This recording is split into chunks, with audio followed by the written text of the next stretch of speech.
So did my history plan actually work? Everybody's been asking for an update on my world history program that I just kind of threw together and made from scratch. Let's chat about it. If you've been following my homeschooling journey over the last year, then you know that for history, we have been using this book here, Preparing the World for Jesus. Now, this is a world history curriculum for high school. We started it in 9th grade, which is what is recommended, but it's a part 1 of a 2-part series. So these are both meant to be done in 1 year. And it's huge, and they just recently expanded it. But because we are Charlotte Mason-ish, heavy on the ish, I am not a purist, I decided to kind of make my 4-year history cycle using this as a spine. So what I did, if you didn't follow along, is we only did this book here for grade 9. And what I did was I added readers in, and we used this book here, which comes with it. It is the workbook, teacher book, answer book, all in one, as kind of like a narration guide. Now I'll show you what I did do with this in a few minutes, but just as a quick recap, that was the plan. Now I'm going to answer the question, did this actually work? There's a few things that I absolutely love about this history program from Generations. I will leave the link down below, but this history series is one of my all-time favorites. Their world history and their American history, it's really, really hard to beat as far as textbooks go. This is a fantastic option. It is not a boring, dry, memorize facts kind of textbook. This is a very exciting, lots of pictures, rich, full world history program. It also is extremely biblically based, and it shows you the biblical timeline as you go throughout each book, and even in each chapter. It's going to show you what happened, where we are in the biblical timeline, and even what God has to say about a lot of these things that have happened. What does scripture say about the actions of some of these leaders and kings? And it's a very, very rich history program. I'm very happy with it. So we split this into 2 years. So the plan was to do this book in year 1 along with a stack of readers. I don't even know if I have all of them here. We read so many books. This is just some that I picked up off the shelf that we read. And I basically took my Mardell planner here. I have the Simple Plan planner. This was the one for last school year, the 25-26 school year planner. And I flipped over to the planning pages. If you have not used the planning pages, these are extremely helpful if you do things like me and you just kind of piece things together. They have a 36-week overview planning page, and I was able to kind of map out in pencil, because I know how I am, the way that I wanted to break up the chapters to extend book 1 into an entire 36-week cycle. And I was able to kind of map out, so to kind of add in extra things, I added in lots of historical readers that were going to line up with the time period that we were studying in the actual book itself. Now, I also took, I have it over here. I took this workbook. I had so many questions about this workbook. Did I throw it out? Did we use it? What did we do with it? I had a lot of questions about this workbook, and I will tell you what I did with that, but I did not go by the schedule that was in here because I made up my own schedule. Now, if you want to use this for the actual schedule, like the way that they recommend it, you can, and you can do both books in 1 year, but I have to be a little rebel, and I decided to do it my way. Splitting this curriculum up, I feel like, was a really good option because we were able to go slower.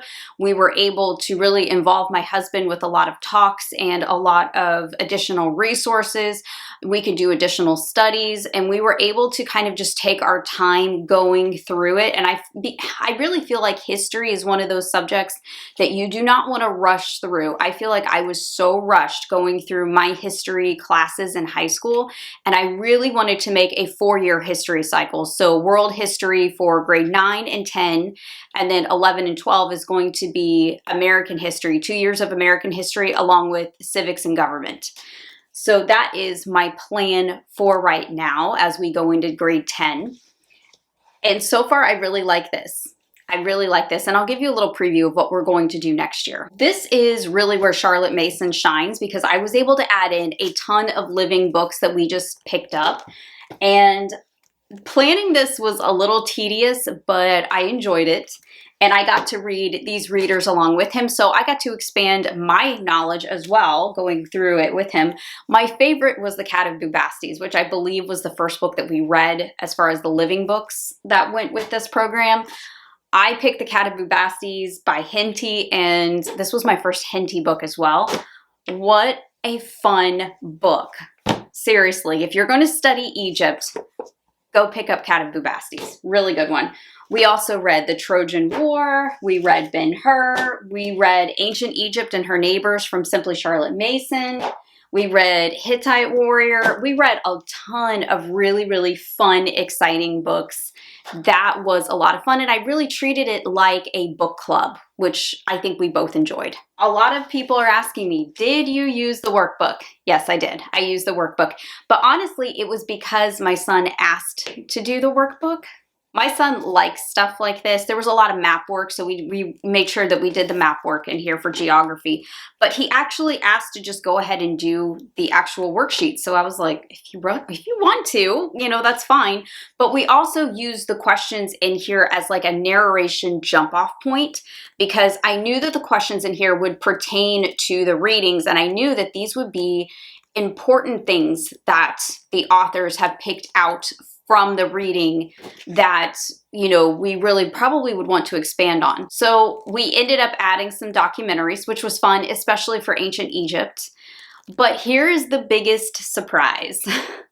I was not expecting this at all, but we finished way earlier than I thought we would, and that was an accident. I did not mean to have us finish that early in the school year, but it's okay. We made it work. We ended up just expanding on several topics that my son was interested in, which for him was Egypt, which made it really easy on me because there's a lot of things, a lot of resources out there for Egypt.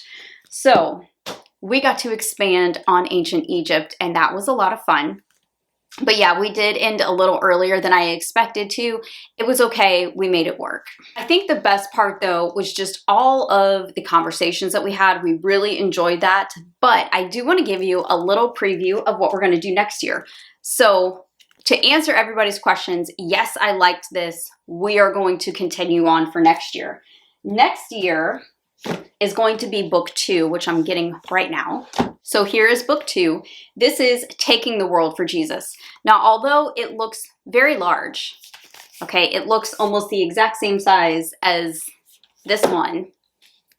This one actually has more chapters in it because this one has like the appendix and stuff in the back. So this one is not going to take as long as the first book. Okay, so chapter 1 in this book starts at the Roman Empire and then goes up to modern times.